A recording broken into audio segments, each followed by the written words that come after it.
오늘 제목은 따라서 하시죠. 온전한 회복과 부흥에 이르는 7단계, 이런 제목으로 말씀 나누려고 합니다. 26절 하반절에 보면 이렇게 되어 있습니다. 달빛은 햇빛 같겠고 햇빛은 7배가 되어 7날의 빛과 같으리라. 7이라고 하는 것은 성경에서 완전수죠. 완전한 회복과 부흥이 임하게 된다, 그런 말씀입니다.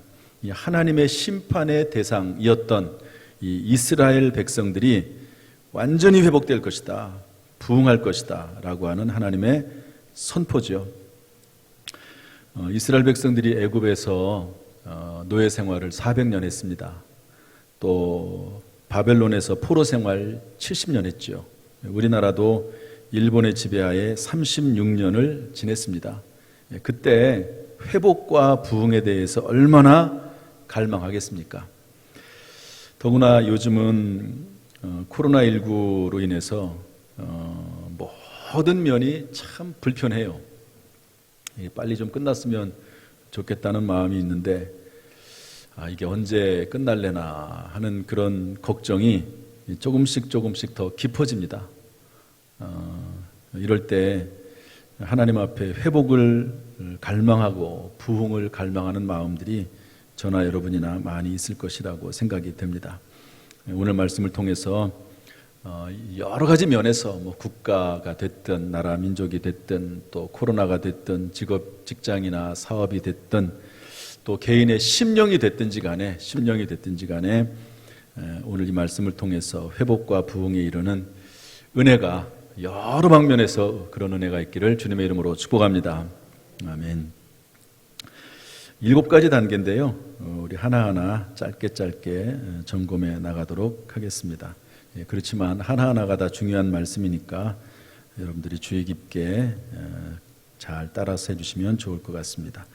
첫 번째 단계는 기다리며 부르짖는 단계입니다. 우리 18절 읽겠습니다. 시작.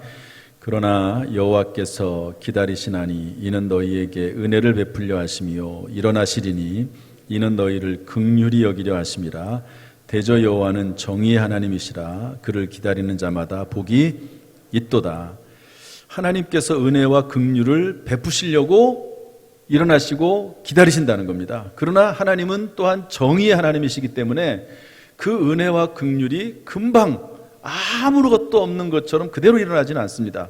그래서 정의의 하나님께서 하나님의 뜻을 이루신 다음에 심판의 기간이 끝난 다음에 은혜와 긍휼을 베푸시는데 그것을 기다리는 자에게 회복과 부흥이 임한다 하는 것이죠.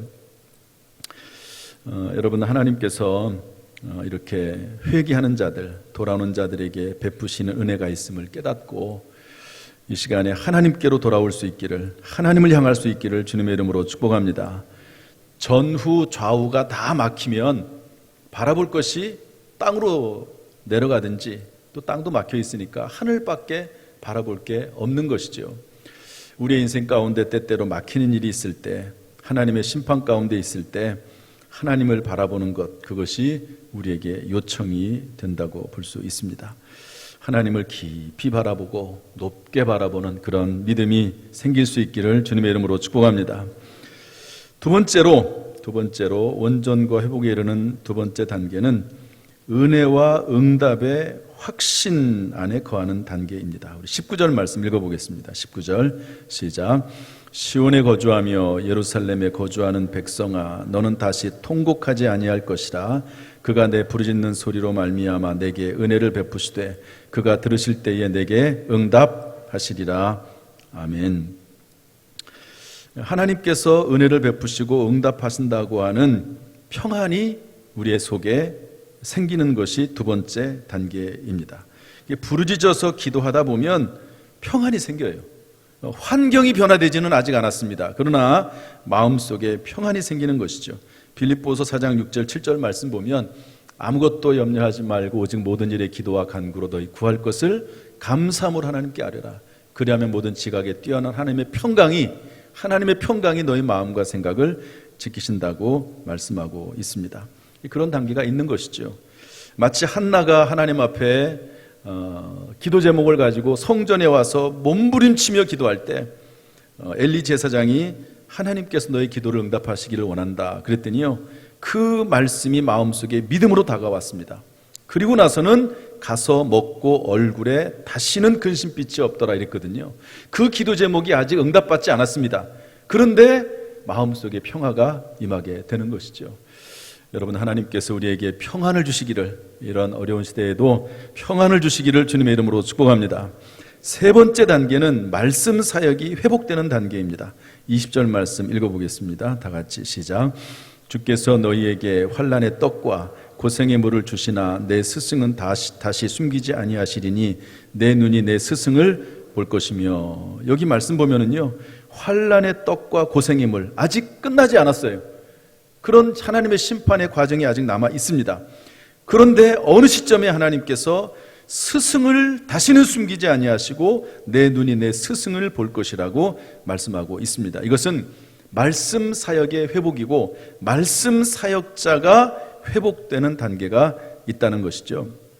여러분, 회복의 과정에는 반드시 누군가 사람을 만나서, 그를 통해서 어떤 말씀 사역자를 만나서 배우고 깨닫는 단계가 있습니다. 여러분, 사도 바울이 하나님을 만나고 나서, 예수님을 다메섹 도상에서 만나고 나서 그것으로 모든 사역이 막 완전히 이렇게 신속하게 이루어지는 것이 아니라 그 중간에 아나니아를 만나서 눈이 뜨고 바나바를 만나서 교회 공동체에 들어가게 되는 것을 볼 수가 있습니다. 사람을 만난다는 게 상당히 중요합니다.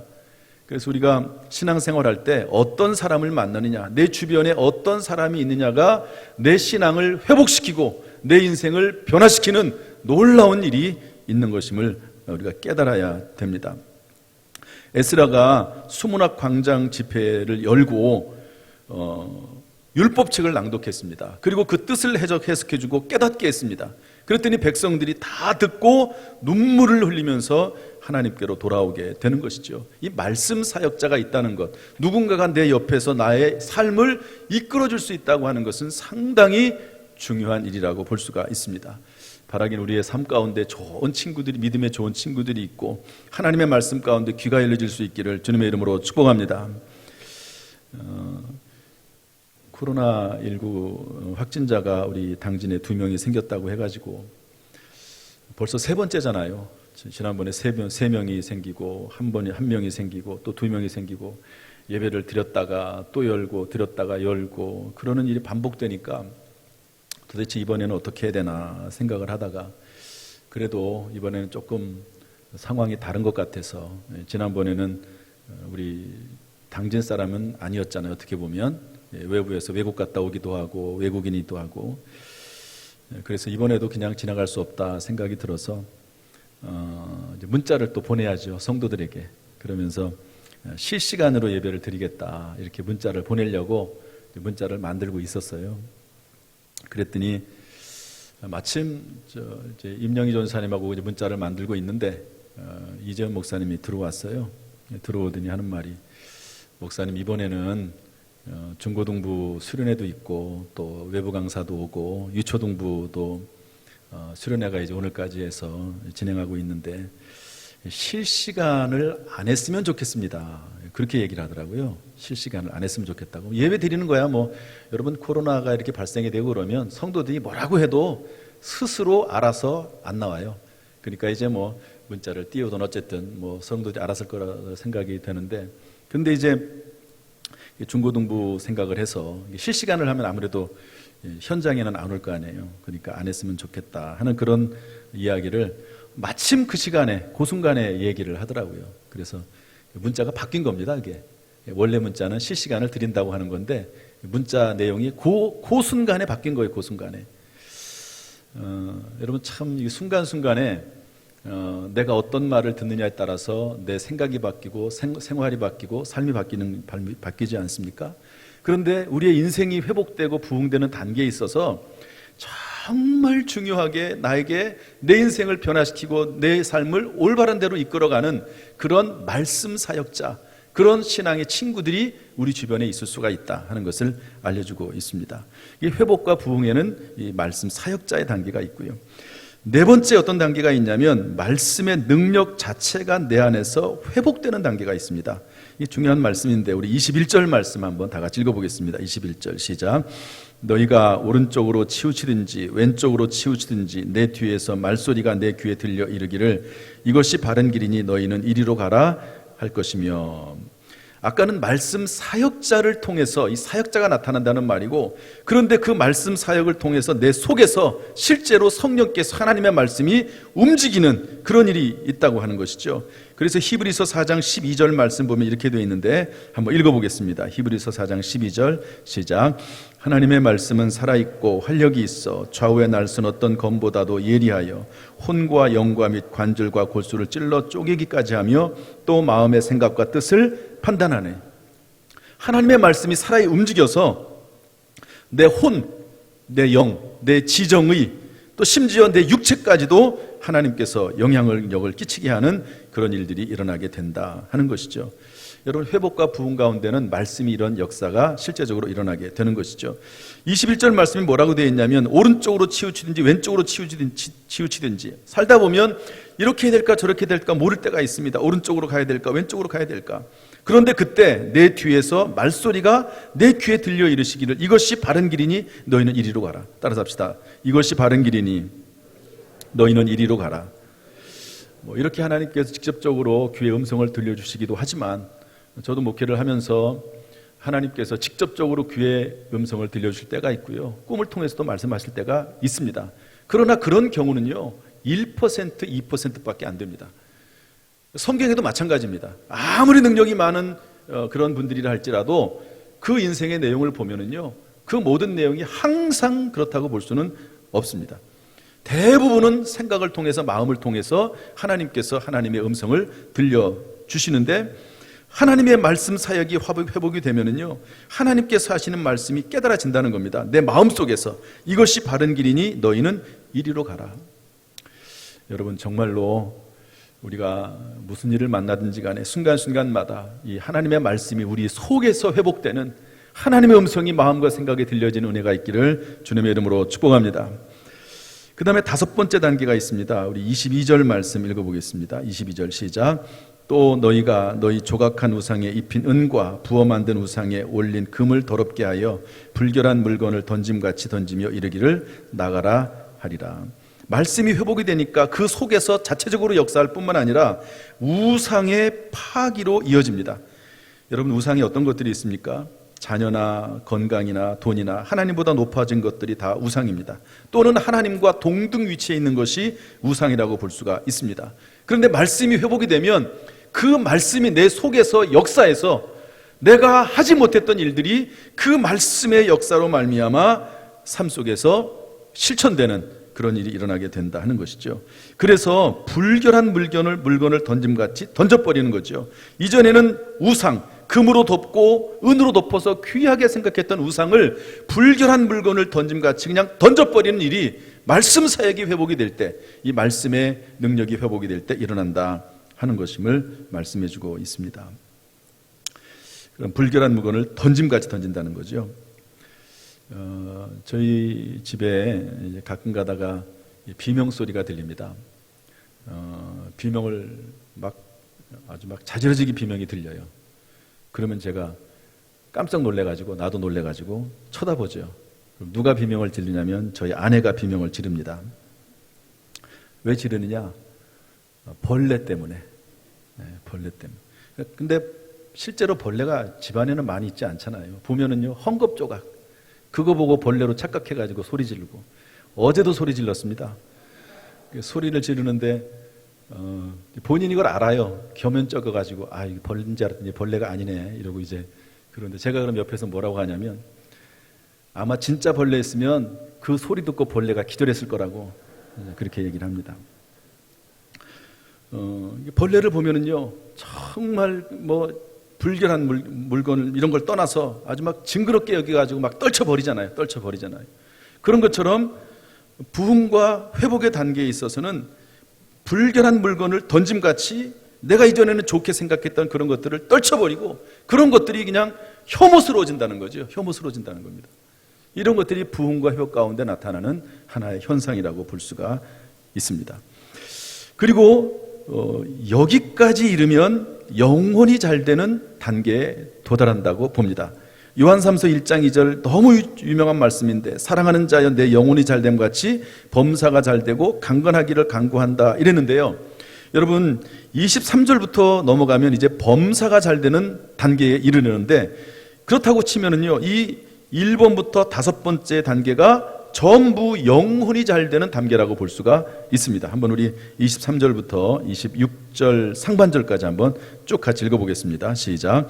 내가 땅에 뿌린 종자에 주께서 비를 주사 땅이 먹을 것을 내며 곡식이 풍성하고 기름지게 하실 것이며 그날에 내 가축이 광활한 목장에서 먹을 것이요 밭가는 소와 어린 나귀도 키와 쇠스랑으로 까부르고 맛있게 한 먹이를 먹을 것이며 크게 살육하는 날 망대가 무너질 때에 고산마다 줄령마다 그 뒤에 개울과 시냇물이 흐를 것이며 여호와께서 자기 백성의 상처를 싸매시며 그들의 맞은 자리를 고치시는 날에는 아멘. 거기까지요. 이걸 보시면은요 23절 땅이 회복이 되고 곡식이 가축이 소와 어린 나이가 먹을 것이 있고 물과 시냇물. 여러분 이 사막 지역에는 물이라고 하는 것은 엄청나게 중요한 풍요의 상징이거든요. 이렇게 범사가 잘 되고 또한 26절 상반절에 보면 상처를 싸매시고 맞은 자리를 고치시는 날, 이것은 강건하게 된다는 의미를 가지고 있습니다. 그러니까 23절부터 26절 상반절이 범사가 잘 되고 강건하다 하는 그런 의미입니다. 따라서 1단계부터 5단계까지 하나님께로 돌아와서 그리고 하나님의 은혜 가운데 평안을 누리고 말씀 사역이 회복이 되고 말씀이 내 속에서 역사하고 그리고 그 말씀의 능력 가운데서 내 우상이 떠나가는 이런 일들이 있을 때 영혼이 잘 되는 단계다 하는 것을 알 수 있습니다. 이런 일들이 우리의 마음속에 우리의 삶 속에 있어야 되는 거죠. 사랑하는 성도 여러분, 혹시 지금 내 단계가 영혼이 잘 되는 단계에 있다고 생각을 하십니까? 오늘 말씀을 통해서 점검해 보시길 바라고요. 이런 영혼이 잘 되는 단계에 이르면 그 다음에는 하나님께서 이런 23절부터 26절까지의 주어진 범사가 잘 되고 강건한 축복을 우리에게 허락해 주실 줄로 믿습니다. 그리고 나서는 이제 드디어 6번째 단계, 아까 읽은 말씀처럼 범사가 잘 되고 부흥하는 단계에 이르게 되는 것이죠. 여러분 18세기 종교교육자 존 웨슬레가 부흥운동을 일으켰습니다. 그랬더니 개인의 심령이 변화가 되고 교회가 부흥이 되고 나라의 술집들이 다 사라지게 되고 세계 선교에 놀라운 일들이 일어나게 되는 것을 볼 수가 있습니다. 참으로 이 말씀 그대로 영혼이 잘됨 같이 범사가 잘 되고 강건해지는 역사가 있기를 주님의 이름으로 축복합니다. 마지막 7번째 단계, 온전한 회복과 부흥에 이르는 단계입니다. 처음 읽었듯이 햇빛이 7배가 되고 7날의 빛처럼 될 것입니다. 사도행전 2장 47절이 저는 온전한 회복과 부흥에 이르는 단계라고 보는데요. 한번 읽어보겠습니다. 사도행전 2장 47절 시작. 하나님을 찬미하며 또 온 백성에게 칭송을 받으니 주께서 구원받는 사람을 날마다 더하게 하시니라. 모든 성도들이 하나님을 찬미하고 불신자들에게도 칭찬을 받고 구원받는 사람들이 날마다 더하게 되는 이런 놀라운 일들, 이런 일들이 온전한 회복과 부흥입니다. 이 땅에서 일어나는 일이죠. 그러나 이 땅에서 일어나는 일은 완전하지 않습니다. 그래서 제가 한 가지 성경 구절을 더 기록해 놨는데요. 계시록 22장 20절 말씀입니다. 다 같이 읽어보겠습니다. 시작. 이것들을 증언하신 이가 이르시되 내가 진실로 속히 오리라 하시거늘 아멘. 주 예수여 오시옵소서. 여러분 이 땅에서 온전한 회복과 부흥을 이루는 단계에 이르시기를 바라기는 하나님의 나라에서 영원토록 완전한 회복과 부흥이 있기를 주님의 이름으로 축복합니다. 이 소망 가운데 굳게 서 살아가기를 주님의 이름으로 축원합니다. 이야기 하나 하고 마치겠습니다. 지난주 목요일 날 제가 4층에 올라갔습니다. 요즘 비가 하도 많이 와가지고요. 제가 이제 새벽에 기도해야 하고 밤이 되면은 꼭 교회에 와서 기도하고 뭐 시간이 길든 짧든 조금 이르든 늦든지 간에 교회에 와서 밤에 기도하고 그리고 갑니다. 요즘 같은 경우는 특별히 4층부터 1층까지 쭉 이렇게 내려오면서 점검을 해요. 불이 켜져 있는지, 창문은 열려 있는지, 또 비는 새는 곳은 없는지 쭉 봅니다. 이제 비가 멎어가지고 요즘은 이제 방송실, 음향 이런 거 잘 돼 있는지, 마무리가 됐는지 우리 교육자들이 다 하고 가지만 제가 한 번 더 살펴봅니다. 이제 그러기 위해서 4층에 올라갔는데 까치 한 마리가 4층에 있는 거예요. 까치 한 마리가. 그래서 아유, 저 까치가 여기 있으면 안 되지 생각을 하고 내보내려고 창문을 다 열었습니다. 그런데 까치가, 창문은 밑에 있잖아요. 까치가 위로 날아다니면서 유리에 부딪혔다가 또 저쪽으로 가서 또 부딪혔다가 이렇게 계속 왔다 갔다 하는 겁니다. 저는 그때는 몰랐는데 왔다 갔다 하면서 이 까치가 똥을 싸놨나 봐요. 그래가지고 이 권사님들이 나중에 똥을 치는데 도대체 이게 어디서 나타났는지 제가 얘기를 해줬죠. 아마 그때 왔다 갔다 하면서 그러지 않았나 그렇게 생각이 듭니다. 이렇게 좀 내보내려고 하는데 안 나가요. 그래서 주방으로 들어갔습니다. 4층 식당이 있고 또 주방이 있잖아요. 주방 안으로. 그래서 아유, 이 주방에 있으면은 또 권사님들이 왔다가 주방팀 권사님들이 왔다 얼마나 놀라겠어요. 그래서 또 내보내려고 했죠. 내보냈더니 또 나와가지고 또 딴 곳으로 가더라고요. 그래서 아유, 이제 그만두자. 이게 힘들어가지고 못하겠다. 그리고 이제 가려고 하는데 이런 생각이 드는 거예요. 아무래도 이거 내가 그냥 가면 옥상에 올라오는 분들이 많지도 않은데 죽을지도 모르겠다 하는 생각이 들어서 본격적으로 나섰습니다. 그래가지고 이제 까치 구출 작전 시작을 했죠. 이제 4층으로 이렇게 잘 몰아가지고 4층 이제 옥상문이 있거든요. 그 옥상문을 열어놓고 이렇게 잘 몰아갔더니 옥상문으로 해서 나갔습니다. 그리고 이제 쭉 다 점검을 하고 나서 집으로 오면서 이런 생각을 했습니다. 사람도 까치 한 마리를 아껴서 불쌍히 여겨서 살려주려고 하는데 우리 아버지 하나님께서 사람들에게는 얼마나 더 그러실까 하는 생각을 하면서 제가 왔습니다. 마태복음 6장에 보면 공중에 나는 새 한 마리도 하나님 허락하지 아니하시면 떨어지는 법이 없고 들풀 하나도 하나님이 입히신다고 했는데 하나님께서 우리의 하나님의 자녀들을 결코 외면하실까? 멸망시키실까? 그러지는 않을 것이다 하는 그런 생각을 해보게 됐습니다. 여러분, 하나님은 때때로 우리가 실수하고 잘못할 때 우리를 징계하시기도 합니다. 그러나 성경에 뭐라고 되어 있냐면 그것이 하나님의 본심은 아니라 이렇게 되어 있습니다. 본심은 아니다. 하나님이 우리를 징계하시고 매를 때리시고 우리를 심판하시려고 하는 것이 하나님의 본심은 아니다는 거죠. 여러분, 우리의 자녀들을 때리는 것이 우리의 본심이겠습니까? 그것을 통해서 회개하고 돌아오고 더 잘되게 하려는 것이 부모의 본심이듯이 하나님도 우리를 멸망시키는 것이 본심이 아니시다 하는 것이죠. 여러분, 우리의 삶 가운데 때때로 어려운 일이 있을 수 있습니다. 내 뜻대로 안 되는 일도 있고 고통스러운 일들도 있을 것입니다. 그러나 그것이 하나님의 본심이 아니라는 사실을 깨닫고 하나님은 회복과 부흥케 하시는 것이 하나님의 뜻임을 깨닫고 늘 하나님과 그럼에도 불구하고 동행하고 하나님과 함께하는 저와 여러분 될 수 있기를 주님의 이름으로 축복합니다. 하나님께서 은혜와 사랑으로 함께 하시기를, 크신 능력으로 함께 하시기를, 지혜를 베풀어 주시기를 주님의 이름으로 축원합니다.